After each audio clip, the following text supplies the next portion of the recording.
अच्छा ऐसे है कि हमद जो है वो थोड़ी इसी इन्फॉर्मेशन आपको मिक्स करके बता रहा है, मतलब कभी कोई इन्फॉर्मेशन कभी कोई इन्फॉर्मेशन, क्योंकि हम प्रोफेशनल तो है नहीं कि यार किसी न्यूज़ एंकर की तरह या कोई स्टोरी टेलर की तरह कि यार हम आपको बिल्कुल एग्जैक्ट इन्फॉर्मेशन बता दें। इसके लिए भी आप वीडियो कंप्लीट देखें, ऐसा नहीं है कि हम कोई जानबूझ के बता रहे हैं, हमें जो जो बातें जैसे जैसे याद आ रही हैं तो हम उसी तरह से आप तक पहुँचा रहे हैं। तो इसके लिए भी आप वीडियो लाजमी देखें। एक हमद बात बताना भूल गया था कि यार इसके लिए कोई स्पेसिफिक डिग्री नहीं चाहिए, उसका भी हमद भाई आपको बताता है, तो आप सुने तो लाजमी। इसमें ये है कि एलिजिबिलिटी क्राइटेरिया में आपको मैं बता रहा था कि 18 से 25 साल, लेकिन डिग्री कोई स्पेसिफिक नहीं है कि आप इंजीनियरिंग बैकग्राउंड से हो तो तभी आप जा सकते हो। हाँ, ये कंडीशन है कि आप इनरोल्ड होने चाहिए, आप डिग्री अपनी कर रहे हो तो मतलब डिग्री कर रहे हो, आप अपनी डिग्री के फर्स्ट ईयर में नहीं हो सकते और आप अपनी डिग्री के लास्ट ईयर में अप्लाई नहीं कर सकते, सेकंड थर्ड में कर सकते हो। और अगर आपकी 5 साल डिग्री है तो आप सेकंड थर्ड फोर्थ में कर सकते हो। जैसे मेरे साथ 5-6 डॉक्टर्स थे, 2-3 इंजीनियर्स भी थे, वेटनरी डॉक्टर्स भी थे, अकाउंटिंग एंड तो अकाउंटिंग एंड फाइनेंस का जैसे मैं खुद था, ठीक है, मेरे साथ भी एक और लड़का था, वो भी अकाउंटिंग एंड फाइनेंस का था। तो एलएलबी का भी लॉ का एक लड़का था, ठीक है, जो एलएलबी कर रहा था। उसके बाद बाकी मतलब डाइवर्सिटी थी, ठीक है। तो 10 लड़के थे, 10 लड़कियां थी, टोटल 20 लोग थे, ठीक है। तो मतलब ये नहीं था, मतलब एक किस्म का मेरिट था कि इक्वलिटी इन अ सेंस कि 10-10 की रेशो थी, लड़के ज़्यादा नहीं लड़कियां ज़्यादा नहीं, बराबर। और कोई डिस्क्रिमिनेशन नहीं थी बॉयज़ और गर्ल्स के दरमियान में, और इवन के प्रोविंसेस में भी। मतलब उन्होंने अगर सवात से बंदा उठाया है, या लाहौर या कराची से उठाया, तो उन्होंने फाटा से भी मतलब बंदे मेरिट पे सिलेक्ट किए हैं स्टूडेंट्स, ठीक है। उसके बाद आपको ये चीज़ मैं बताऊं कि जैसे मैंने आपको प्रोविंसेस का सारा बता दिया, तो ऐसा नहीं है कि मतलब कोई इसके अंदर डिस्क्रिमिनेशन है या आप सोचें कि आप कैपेबल नहीं है। हर कोई कैपेबल है, जो यूनिवर्सिटी में पढ़ रहा है या फिर डिग्री कर रहा है, ठीक है, इनरोल्ड हुआ हुआ है, तो वो हर बंदा कैपेबल है। फिर इसके अंदर कोई मिडिल क्लास रिच ये कोई इस तरह की डिस्क्रिमिनेशन नहीं थी। तो सेल्फ रिलीफ होना बहुत ज़रूरी है, बस एप्लीकेशन दें and you are good to go, ठीक है। तो कुछ चीज़ें जो हैं वो आपकी मतलब लक पे भी डिपेंड करती हैं। जैसे जब हम वीज़ा के लिए गए थे तो 3 बच्चे ऐसे थे जिनका वीज़ा एडमिन में चला गया था। एडमिन का मतलब ये होता है कि आपका वीज़ा वो लोग ना ना अप्रूव करते हैं ना डिसअप्रूव करते हैं। तो वो आपको कहते हैं हम सोच के बताएंगे आपको। तो उनमें से भी 3 में से 2 का वीज़ा लग गया हमारे जाने से 2 दिन पहले, और एक का वीज़ा नहीं लगा। फिर जिसका वीज़ा नहीं लगा तो उन लोगों ने उसकी जगह एक और अल्टरनेटिव कैंडिडेट को कांटेक्ट किया और उसको बोला आप इस्लामाबाद पहुंचो। वो इस्लामाबाद पहुंची लड़की, क्योंकि लड़की रिजेक्ट हुई थी तो उन्होंने इसके बदले लड़का नहीं दिया, लड़की ही सिलेक्ट की। तो वो इस्लामाबाद पहुंची, इसने वीज़ा लगवाया, और वो हमारी उसने पीडीओ भी नहीं अटेंड की कराची में, जो मैंने मेरिट में अटेंड की थी 2 दिनों की। हमारी सुबह 4 बजे की फ़्लाइट थी कराची से, और वो रात के 12-1 बजे पहुंची थी मतलब कराची।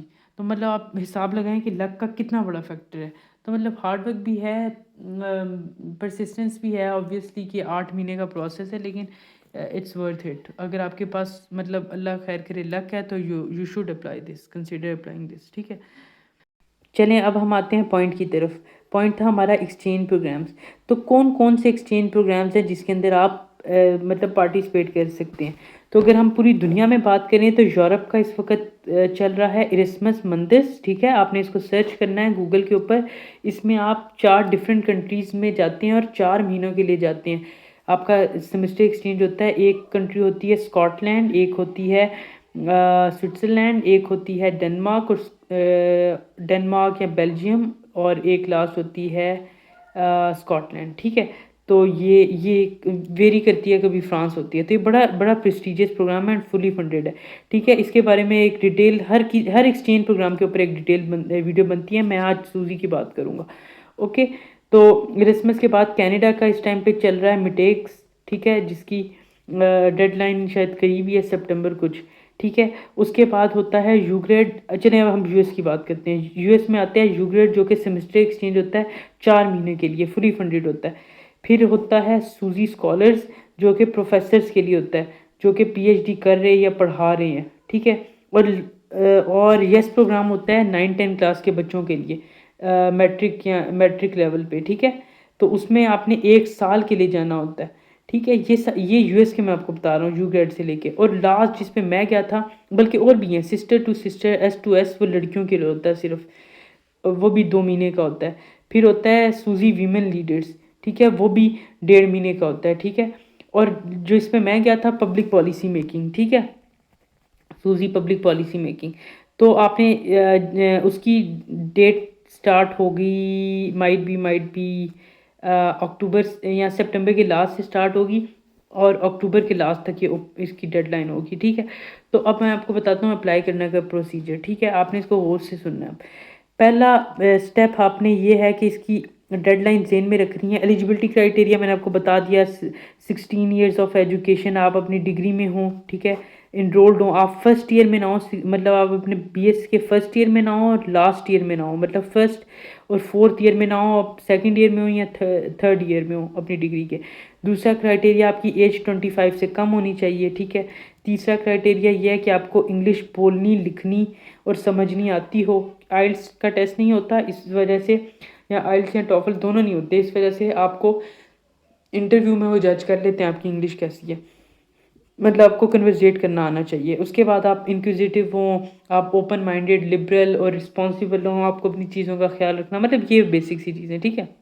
और हाँ, सबसे इम्पोर्टेंट, आप स्कॉलरशिप पे पढ़ रहे हो, ये चीज़ वो बहुत मैटर करती है। आप अपनी यूनिवर्सिटी में आपने यूनिवर्सिटी में, स्कूल में या कॉलेज में स्कॉलरशिप पे पढ़ा हो तो ये चीज़ आपने मेंशन करनी है फॉर्म में। आपने बताना है कि मैंने ये स्कॉलरशिप लिया है। फिर कम्युनिटी वर्क आपने किया हो। कम्युनिटी वर्क क्या, मतलब किसी यूथ क्लब का मेंबर हो आप किसी, आपने सोसाइटी के लिए कोई एनजीओ के लिए काम किया है, आपने टी प्लांटेशन में कोई काम किया है, आपने किसी फंड रेजिंग के अंदर आपने काम किया। ये सारी चीज़ें आपकी मिल के आपकी एप्लीकेशन तैयार करती हैं, ठीक है। तो ये चीज़ें अगर आपकी ठीक होंगी ना, believe you me, you will get selected, sorry, I am sorry, ठीक है। तो चलिए बात करते हैं हाउ टू अप्लाई, ठीक है। आपकी डेडलाइन मैंने बता दी, सितंबर के लास्ट से स्टार्ट होगी अक्टूबर के लास्ट तक, ठीक है। अब आपने क्या करना है, आपको एक फॉर्म दिया होगा एमएस वर्ड की फॉर्म में, आपने सिंपल जाके उसे यूएस एम्बेसी की ऑफिशियल वेबसाइट से डाउनलोड करना है जब आप लिखेंगे, ठीक है। डाउनलोड करने के बाद आपसे उन्होंने डिटेल्स मांगी होंगी कि आप क्या कर रहे हैं, आपके बहन भाई क्या कर रहे हैं, मतलब आपने सीधा साफ साफ कुछ झूठ नहीं बोलना, बिल्कुल हर चीज़ लिखनी है। वहाँ पे लिखा होता है कि प्रेफरेबल है कि रिलेटिव्स ना हो यूएस में, लेकिन मेरे साथ थी वो एक लड़की थी, वो पहले भी अमेरिका गई हुई थी। एक लड़की थी जिसका भाई होता है अमेरिका में, एक लड़की थी जिसका लड़का था जिसका भाई होता है, ठीक है। मतलब दिस यूजुअली डजेंट मैटर। तो आपने लेकिन हर चीज़ का सच सच जवाब देना है, ठीक है। जो आपने कम्युनिटी वर्क लिखा है, किया, वो आपने लिखना है, ठीक है। वो आप सारी डिटेल्स फिल आउट करेंगे। एप्लीकेशन के लास्ट में वो आपसे पूछेंगे कि आपकी पर्सनल स्टेटमेंट, या जिसे आप ऐसे भी कहते हैं। फिर 2 सवाल होंगे, पहला सवाल, दूसरा सवाल, ठीक है। और तीनों ये क्वेश्चंस ऐसे भी और दोनों सवाल भी 250 वर्ड्स के अंदर आपने रिस्ट्रिक्ट करने हैं। मतलब आपने 250 वर्ड से ऊपर नहीं जाना इनके आंसर में। आपने ऐसे लिखना है, आपसे उन्होंने 3 पॉइंट्स बोले होंगे कि हम आपको क्यों सिलेक्ट कर रहे हैं, आपने जस्टिफाई करना है कि वो आपको क्यों सिलेक्ट करें, ठीक है। आप ऐसे लिखें। अगर आपको कोई मसला आ रहा हो या गाइडेंस चाहिए हो तो थोड़ी बहुत मैं दे सकता हूँ, लेकिन ऐसे प्लेजराइज ना हो, आपने चैट जीपीटी से नहीं उठाना, they will know this obviously. तो आपने खुद लिखना है बिल्कुल ईमानदारी के साथ, 250 वर्ड्स के अंदर रिस्ट्रिक्ट करना है, और जो उन्होंने पूछा है टू द पॉइंट बात करनी है और उस बात को जस्टिफाई करना है कि वो पूछ रहे हैं आपको क्यों लेके जाएं, तो अब आपने उनको बताना है कि आप उन्हें क्यों लेके जाओ। आप आपने अपनी वर्थ शो करनी है कि मैं इतना वर्ती हूँ कि आप मुझे लेके जाओ। फिर ऐसे के अंदर वो पूछेंगे कि आप वहाँ पे पाकिस्तान आके कैसे सर्व करेंगे, या आप में क्या चेंजेस आएंगी, तो ये चीज़ आपने आंसर करनी है बड़े अच्छे तरीके से। और तीसरी भी कोई क्वेश्चन होता है, ठीक है, कि आप वहाँ पे कैसे रहेंगे या कैसे बिहेव करेंगे, मतलब इस तरह, मतलब आपने अच्छी बात करनी है और उसको जस्टिफाई करना है कि ये बात मैं क्यों कर रहा हूँ। मतलब आपने ऐसे के 3 पार्ट्स होते हैं, 1 2 3। आपने तीनों क्वेश्चन के आंसर करने हैं 3 पैराग्राफ में, और आंसर करके उनको जस्टिफाई भी करना है कि ये बात जो मैं कह रहा हूँ कि आप मुझे क्यों लेके जाओ, तो क्यों लेके जाओ, इसी तरह तीनों। और जो 2 सवाल होंगे ना, पहला सवाल जैसे मेरा आया था कि ऐसी क्या प्रैक्टिस है पाकिस्तान में जो कि आप मतलब आप इरेडिकेट करना चाहोगे या फिर उसको रिमूव करना चाहोगे। तो मैंने ये लिखा था कि पेपर यूज़ जो है वो बहुत ज़्यादा होता है हमारे गवर्नमेंट ऑफिस में, तो I will just digitalize this whole process by introducing the computerized systems in which you can put all the data into the computers, and that will obviously save your storage as well, ठीक है। तो ये इसने मैंने पूरा लिखा, उसको 250 words के अंदर वो जस्टिफाई किया और रिस्ट्रिक्ट किया, ठीक है। तीसरा सवाल उन्होंने पूछा था, तो वो तीसरा सवाल क्या था?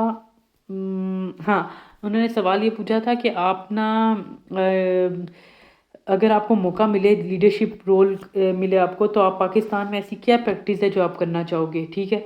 तो मैंने लिखा था कि फूड शेल्टर्स बहुत थे पाकिस्तान में, बिग सिटीज़ में ज़्यादा थे, छोटी में नहीं थे। लेकिन मैं जैसे पिंडी में रहता हूँ, लेकिन इसमें भी मेरी लोकेलिटी में कोई भी नहीं है, ठीक है।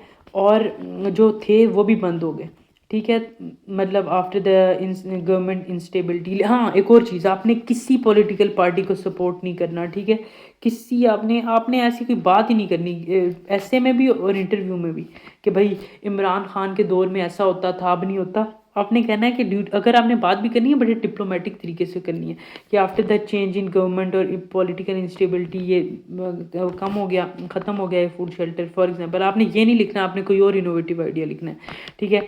तो फिर इसकी वजह से मैंने कहा मैं ये करूँगा। फिर उन्होंने पूछा आप इसको इम्प्लीमेंट कैसे करोगे और आप इसको मैयर कैसे करोगे कि आपका प्लान कैसे सक्सेसफुल था कि नहीं था। तो वो मैंने उनको जस्टिफाई किया, ठीक है, 3 पैराग्राफ्स के अंदर और 250 वर्ड्स के अंदर रिस्ट्रिक्ट करना है। तो आप लोग स्टेटमेंट लिखें, अगर आपको कोई भी मसला आता है तो आप टेक्स्ट कर दें जिस पार्ट के अंदर भी आता है, तो I will try to respond to your curies.